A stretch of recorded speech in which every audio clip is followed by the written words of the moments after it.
Hey guys, what's up? This is Nate here. It is Thursday, March 1st, and this week was all about Apple sending out invitations for their media event that will be taking place next Wednesday, March 7th. The event will be held in San Francisco, California, and will start at 10 a.m. Pacific Standard Time. Now, looking at the invitation itself, you can definitely see this is going to be centered around Apple's next generation iPad.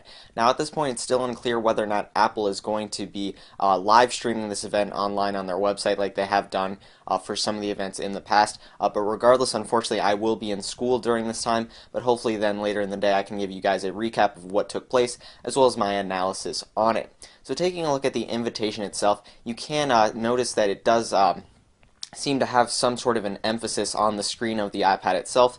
Most likely that's due to the fact of that new 2048 by 1536 resolution that we will see in the upcoming iPad 3. The other thing that a lot of people are noticing is the fact that the home button appears to be absent.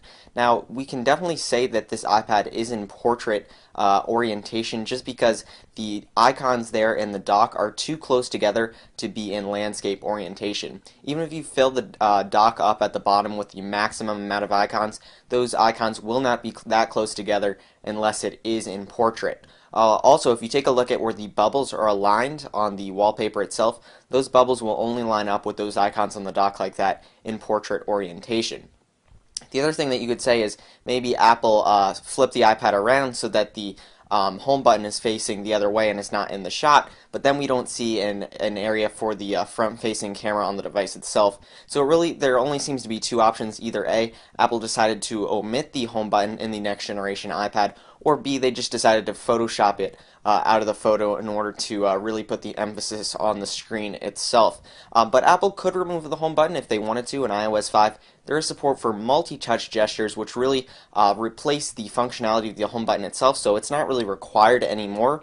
I'm just not so sure Apple wants to do it yet at this point. A lot of people are used to seeing that home button there, and if it does become absent, and for someone who's never used an iOS device before, it may add a little bit of a learning curve to the iOS experience. Also this week, some more front-facing panels of supposed iPad 3 parts have made their way online, and it still shows that the home button is intact. So I still think there's a good chance we will see it on the iPad 3. So what else may be coming at this event? Well, rumors are saying that we will see a refreshed Apple TV. Now, this isn't going to be the Apple TV that actually features a display within it. This is just going to be a refresh to the $99 box that they currently sell. So what may be coming in this? Well, it should get an upgraded processor inside that should be able to support 1080p video streaming. It may receive Siri support as well as support for adding some applications on the Apple TV, which would definitely be cool to see. So now let's talk about the availability of the iPad itself. Some Apple stores were originally slated to be opening around March 18th that Apple was just doing a grand opening of. Those dates for some of those stores have now been pushed back to the 16th, which is leading Mac rumors to believe that the iPad 3 may be sold on the 16th to coincide with the opening of those stores. So that would be a little bit after the announcement of the device itself, which is definitely logical. So if you guys are interested in getting an iPad 3 as soon as possible, you're definitely going to want to make sure you're either in line on launch day, or if they do online pre-orders, you pre-order it as soon as possible. Last year with the iPad 2 launch, within a few hours after its initial pre-order launch, this device was already beginning to ship in 4 to 5 weeks.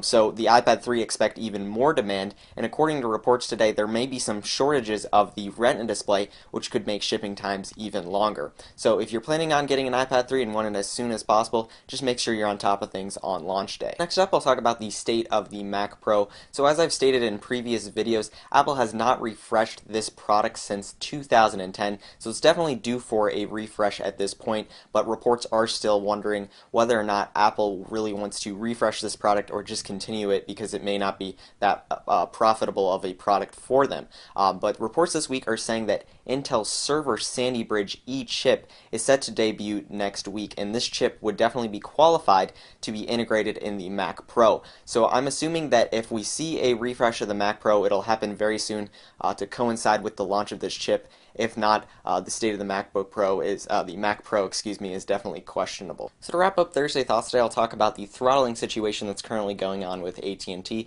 So in past Thursday Thoughts videos, I've talked about how some users were being throttled on AT&T's network with an unlimited data plan after only about 1.5–2 gigabytes of usage, which really infuriated users because they could pay the same price for AT&T's 3 gigabyte plan and receive full speed data. So this week, a man was successful in suing AT&T for being throttled on an unlimited data plan, and he was able to receive a very large amount of money. So AT&T, realizing that a lot of people could fight back on them against the throttling, today they announced that they will now throttle people after 3 gigabytes of data usage. So if you're on an unlimited data plan, there's a chance that you could be throttled after using 3 gigabytes of data, and it is technically fair because you are paying that same $30 price as someone who's actually purchasing 3 gigabytes on a non-unlimited data plan.